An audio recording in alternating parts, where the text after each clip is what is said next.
राजाओं का वृत्तांत पहला भाग अध्याय 20। राजाओं का वृत्तांत पहला भाग अध्याय 20। अरामियों पर विजय। और अराम के राजा बेन्हदद ने अपनी सारी सेना इकट्ठी की, और उसके साथ 32 राजा और घोड़े और रथ थे।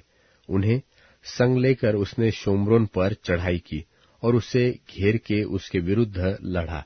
और उसने नगर में इस्राएल के राजा अहाब के पास दूतों को यह कहने के लिए भेजा कि बेन्हदद तुझसे यो कहता है कि तेरा चांदी सोना मेरा है, और तेरी स्त्रियों और लड़के बालों में से जो उत्तम उत्तम है वह भी सब मेरे है। इस्राएल के राजा ने उनके पास कहला भेजा, हे मेरे प्रभु, हे मेरे राजा, तेरे वचन के अनुसार मैं और मेरा जो कुछ है सब तेरा है।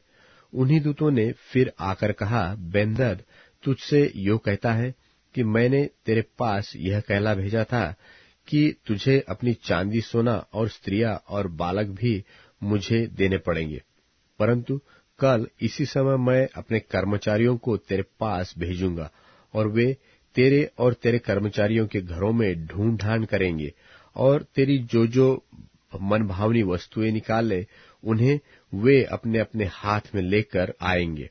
तब इस्राएल के राजा ने अपने देश के सब पुरनियों को बुलवाकर कहा, सोच विचार करो कि वह मनुष्य हमारी हानि ही का अभिलाषी है। उसने मुझसे मेरी स्त्रियां बालक चांदी सोना मंगा भेजा है, और मैंने इनकार न किया। तब सब पुरनियों ने और सब साधारण लोगों ने उससे कहा, उसकी न सुनना और न मानना। तब राजा ने बेन्हदद के दूतों से कहा, मेरे प्रभु राजा से मेरी ओर से कहो, जो कुछ तूने पहले अपने दास से चाहा था वह तो मैं करूंगा, परंतु यह मुझसे न होगा। तब बेन्हदद के दूतों ने जाकर उसे यह उत्तर सुना दिया। तब बेन्हदद ने अहाब के पास कहला भेजा, यदि शोम्रोन में इतनी धूलि निकले कि मेरे सब पीछे चलनेहारों की मुट्ठी भर कर अट जाए, तो देवता मेरे साथ ऐसा ही वरन ऐसे से भी अधिक करे। इस्राएल के राजा ने उत्तर देकर कहा, उससे कहो कि जो हथियार बांधता हो वह उसकी नाई न फूले जो उन्हें उतारता हो। यह वचन सुनते ही वह जो और राजा समेत डेरों में पीक रहा था, उसने अपने कर्मचारियों से कहा, पांति बांधो। वह तब उन्हें नगर के विरुद्ध पांति बांधी। तब एक नबी ने इस्राएल के राजा अहाब के पास जाकर कहा, यहोवा तुझसे यो कहता है कि यह बड़ी भीड़ जो तूने देखी है, उस सबको मैं आज तेरे हाथ में कर दूंगा। इससे तू जान लेगा कि मैं यहोवा हूं। अहाब ने पूछा, किसके द्वारा?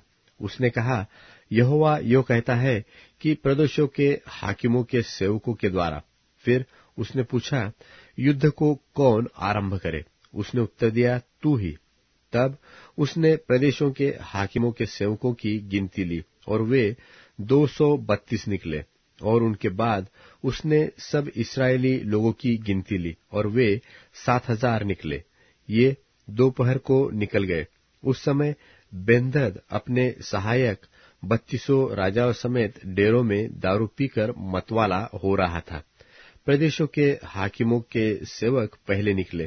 तब बेन्हदद ने दूत भेजे, और उन्होंने उससे कहा, शोम्रोन से कुछ मनुष्य निकले आते हैं। उसने कहा, चाहे वे मेल करने को निकले हो चाहे लड़ने को, तो भी उन्हें जीवित ही पकड़ लाओ। तब प्रदेशों के हाकिमों के सेवक और उनके पीछे की सेना के सिपाही नगर से निकले, और वे अपने अपने सामने के पुरुषों को मारने लगे, और अरामी भागे, और इस्राएल ने उनका पीछा किया। और अराम का राजा बेन्हदद सवारों के संग घोड़ों पर चढ़ा और भागकर बच गया। तब इस्राएल के राजा ने भी निकलकर घोड़ों और रथों को मारा, और अरामियों को बड़ी मार से मारा। तब उस नबी ने इस्राएल के राजा के पास जाकर कहा, जाकर लड़ाई के लिए अपने को दृढ़ कर, और सचेत होकर सोच कि क्या करना है, क्योंकि नए वर्ष के लगते ही अराम का राजा फिर तुझ पर चढ़ाई करेगा। तब अराम के राजा के कर्मचारियों ने उससे कहा, उन लोगों का देवता पहाड़ी देवता है, इस कारण वे हम पर प्रबल हुए। इसलिए हम उनसे चौरस भूमि पर लड़े तो निश्चय हम उन पर प्रबल हो जाएंगे। और यह भी काम कर, अर्थात सब राजाओं का पद ले ले और उनके स्थान पर सेनापतियों को ठहरा दे।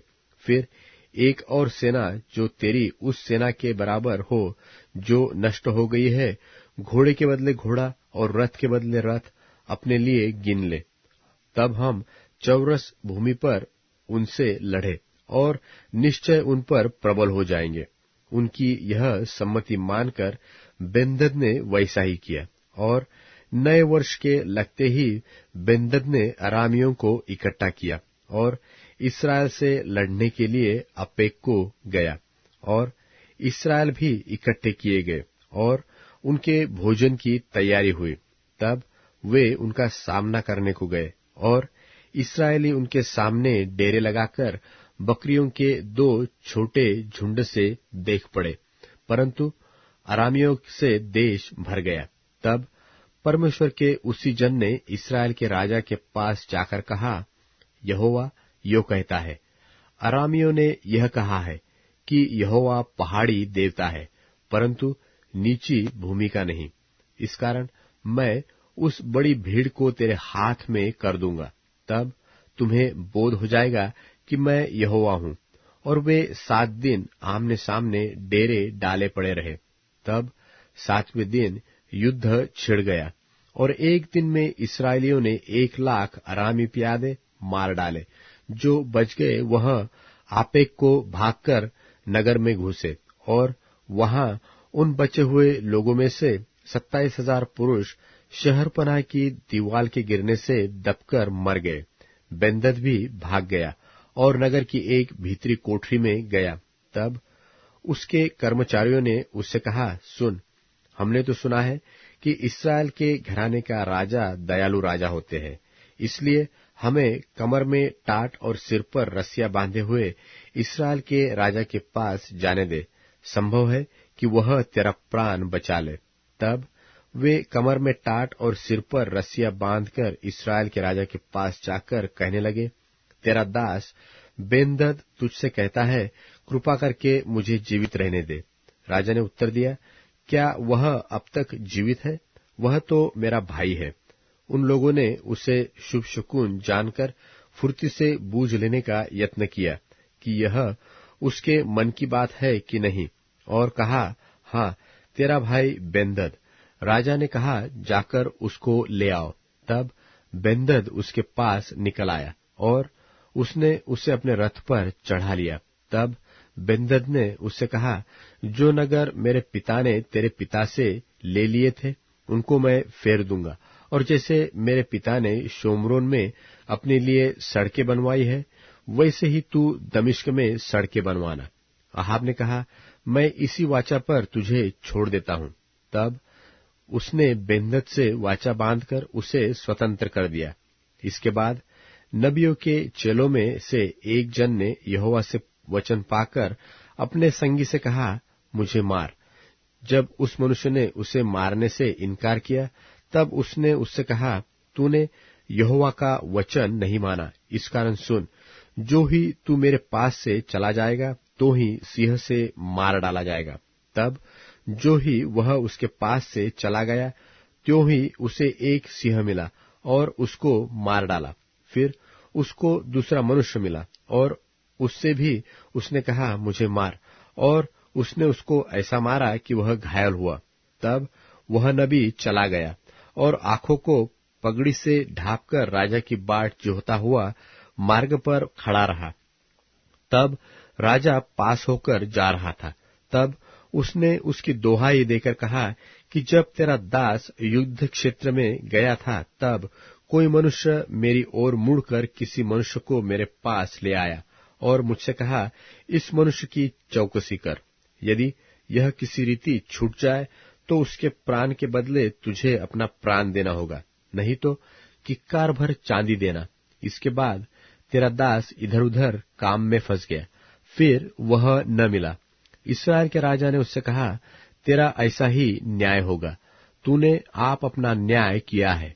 नबी ने झट अपनी आंखों से पगड़ी उठाई। तब इस्राएल के राजा ने उसे पहचान लिया कि वह कोई नबी है।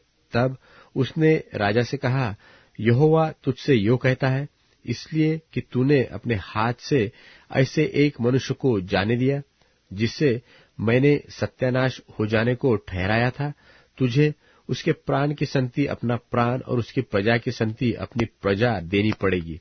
तब इस्राएल का राजा उदास और अप्रसन्न होकर घर की ओर चला और शोम्रोन को आया।